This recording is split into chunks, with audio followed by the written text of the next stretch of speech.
ஒட்டவே இல்லை. சூப்பராக இருக்குங்க பாருங்கள். மூங்கி தட்டு இடியப்பம் அழகாக இருக்குது, லட்டு மாதிரி.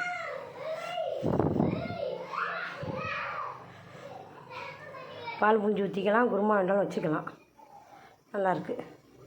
இந்த தட்டு தான், இந்த தட்டில் இந்த தட்டு இதாக இருக்கும்.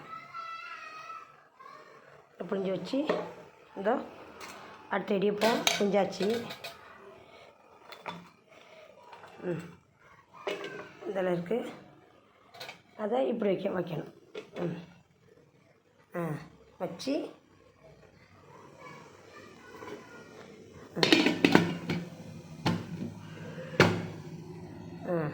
அடுத்த இதுவும் வச்சு வெந்துட்டுருக்கு. இதுதான் இடியப்பம்.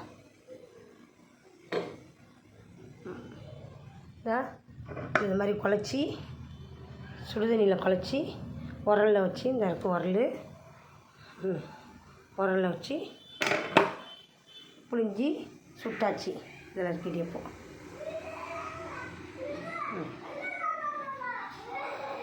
ஓகே, ட்ரை பண்ணி பாருங்கள்.